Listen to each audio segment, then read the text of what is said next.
Hello friends, once again welcome back to Knowledge City. So in the last video, we have been seeing some solved examples depending on the standard functions. Okay, right now we are starting exercise 3.1 which is most important. But before starting with the actual topic, which is another one important topic which we have to cover, which is integration of composite function. Okay, so we will start from the definition of composite function. So what is mean by composite function? Okay, so composite function is जे standard नसते ते composite असते. बरोबर आहे बघा, जे standard नसते ते कंपोजिट असते. ओके बघा, तर मी काही एक्झाम्पल्स दिले आहेत. हे आपले सगळे स्टँडर्ड फंक्शन्स आहेत. ओके, होप सो तुम्ही लर्न केले असतील. बघा, X to the power N चा formula X to the power N plus one divided by N plus one plus C. बरोबर आहे, पॉवर्स इन्क्रीज होतात. मग आता X to the power N हे काय झालं, सिंपल फंक्शन, स्टँडर्ड फंक्शन. मग आता याच्यामध्ये चेंजेस याच्यामध्ये चेंजेस कसे करू शकतात, तर बघा इथं तुम्हाला असं घेऊन असेल 2x plus 3 raise to the power 2. बरोबर आहे, याचं इंटिग्रेशन घ्यायचं आहे. मग आता एक्स टू द पॉवर समजा 2 असतात तर ते सिंपल फंक्शन. आता इथं 2x प्लस 3 झाला. ओके, एक्स ला मल्टिप्लाय केलं, ऍड केलं, कंपोजिट फंक्शन तयार केलं. बरोबर आहे, मग याचं इंटिग्रेशन कसं घ्यायचं बघा, याच्यासारखंच आहे. एक्सच्या ठिकाणी जे फंक्शन आहे ते, बरोबर आहे, n plus one divided by N plus one divided by N plus one. इथं सेम आहे. आता लक्ष द्या व्यवस्थित. आता काय करायचं, लक्ष द्या व्यवस्थित. बघा, जर कंपोजिट फंक्शन असेल, बरोबर आहे, जर कंपोजिट फंक्शन असेल तर बघा इंटिग्रेशन घेतल्यावरती त्याला डेरिव्हेटिव्ह न डिवाइड करायचं.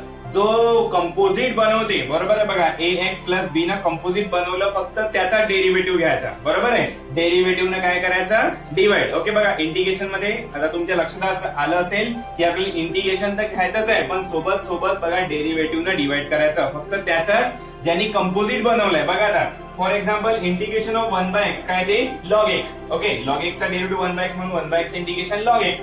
ओके बघा, आता 1/x च्या ठिकाणी असं घेऊन असेल ए एक्स प्लस बी. बरोबर आहे, फॉर एक्झाम्पल इथे लिहितो मी integration of 1 divided by 3x किंवा integration of 1 divided by 2x plus 3. बरोबर आहे, या टाईपचे आता क्वेश्चन्स विचारलेले आहेत. मग काय करायचं बघा, तर आता समजा कंपोजिट असेल तर इथं काय आहे ते लॉग एक्स, तर इथं पण लॉग आलाच. बरोबर आहे, फक्त एक्सच्या ठिकाणी काय घेऊन आहे, एक्स प्लस बी लिहिला आपण. माझा कंपोजिट कोणी बनवलं, कंपोजिट बनवलं या ए एक्स प्लस बी न, तर डिवायडेड बाय त्याचा derivative plus constant of integration c. बरोबर आहे, बघा लक्षात काय ठेवायचं, सिम्पली जर कंपोजिट फंक्शन असेल तर इंटिग्रेशन घेतल्यावरती ज्यांनी कंपोजिट बनवलं त्याचा डेरिव्हेटिव्ह, ओके, त्या डेरिव्हेटिव्हने काय करायचं, डिवाइड करायचं. तर या टॉपिक वरती डिपेंडंट बघा 2-3 आपण एक्झाम्पल घेऊ आणि आफ्टर दॅट स्टार्ट करू exercise 3.1. So let us start with first example. Okay, integration of 3x plus 7 raise to the power 4 multiplied by dx. Okay, आता सिम्पली असं घेऊन आहे का आपल्याला integration of x to the power 4 multiplied by dx, नाही. बरोबर आहे, बघा या एक्स ला काय केलं, 3 ने मल्टिप्लाय केला प्लस 7, मग हे काय बनलं, कंपोजिट. बरोबर आहे, सिंपल फंक्शन आहे का नाही, जे सिंपल नसतात ते कंपोजिट. बरोबर आहे, बघा मग आता इंटिग्रेशन तर घ्यायचं आहे. मग आपण लक्षात काय ठेवलं आहे, जर कंपोजिट फंक्शन असलं तर काय करायचं, डेरिव्हेटिव्ह न डिवाइड करायचं. बघा, तर ह्या पहिल्या बेसिक स्टेप जशा तशा, let I is equal to integration of 3x plus 7 raise to the power 4 multiplied by dx. बरोबर आहे, तर आता कंपोजिट फंक्शन आहे. आता actually x to the power N चा फॉर्म्युला आपण अप्लाय करणार आहे. काय सांगते formula, x raise to the power N plus 1. मग एक्सच्या ठिकाणी काय घेऊन आपल्याला 3x प्लस 7, तर इथे बघा 3x प्लस 7. बरोबर आहे, raise to the power increase होणार आहे कितीनं, एकानं, तर इथे लिहू आपण 4 plus 1 divided by 4 plus 1. Okay, हे जसं तसं. आता नवीन काय बघा, तर मल्टिप्लाइड बाय ddx ऑफ. बरोबर आहे, डेरिव्हेटिव्ह ने डिवाइड करणार आहे आपण. मला कोणी कंपोजिट बनवलं, या 3x प्लस 7 नी, तर इथं ddx ऑफ 3x प्लस 7 आणि कॉन्स्टंट ऑफ इंटिग्रेशन सी. बरोबर आहे, तर बघा आता डेरिव्हेटिव्ह घ्या. ओके, डेरिव्हेटिव्ह घेऊ, तर इथे बघा आता 3x plus 7 raise to the power 5 divided by 5. बरोबर आहे, डिवायडेड बाय 4 प्लस 1 5 आणि मल्टिप्लाइड बाय x चा डेरिव्हेटिव्ह 1, त्याला मल्टिप्लिकेशन मध्ये कोण आहे 3. बरोबर आहे, तर बघा आता हे थोडं डायरेक्ट घेतो कारण आपली लेवल इन्क्रीज झाली. आता डेरिव्हेटिव्ह होप सो तुम्हाला घेता येत असेल. x चा डेरिव्हेटिव्ह 1, 3 साइडनं म्हणून त्याला 3 आणि कॉन्स्टंटचा डेरिव्हेटिव्ह किती असते, 0. बरोबर आहे, तर हा 0 आता निघून जाईल आणि याला सिम्प्लिफाय करू आपण. तर अशा प्रकारे आपल्या पहिल्या क्वेश्चनचा आन्सर आलं 3x plus 7 raise to the power 5 divided by, आता यांचं मल्टिप्लिकेशन करा, 5 3 15, बरोबर आहे, 15 आणि constant of integration C.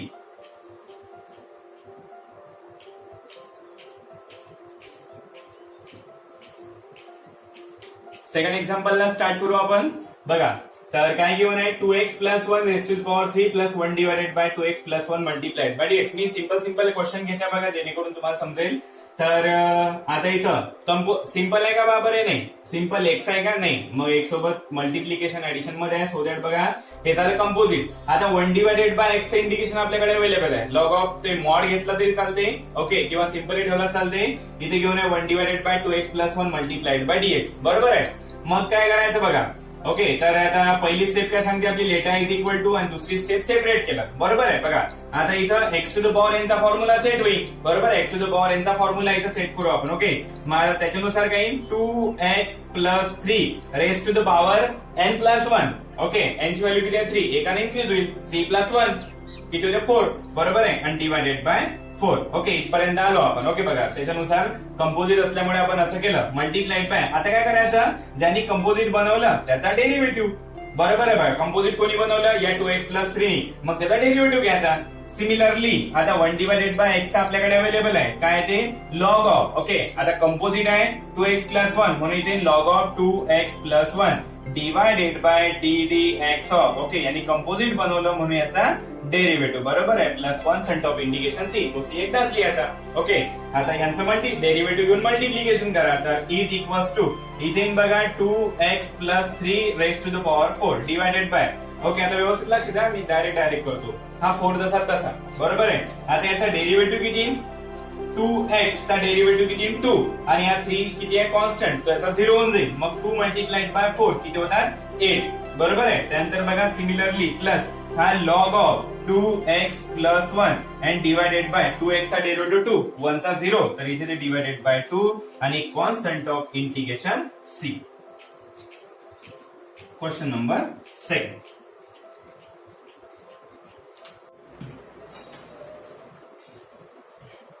Okay guys, so let's start with the example number 3. Okay, given is integration of cos 4x plus sec square at x into dx. So is it a simple function constantly over here? Okay, is it simple? No, it's not a simple. Then it is a composite function. Why? Because this 4 is in multiplication with this x. Okay, so this is the composite function. Okay, now concentrate over here. Okay, this is 8 is in multiplication with x. When composite function arises, then we divide that particular function while taking the integration. Okay, so I am taking the integration. Please concentrate. The integration of cos x, integration of cos x is sin x, so it will become sin, and this 4x as it is. Okay, this 4x as it is, and divided by ddx of 4x. Okay, so this 4x makes it composite, so we are taking the derivative of that 4x. Okay, plus the derivative of sec square x. Okay, the derivative of sec square x tan x, so it's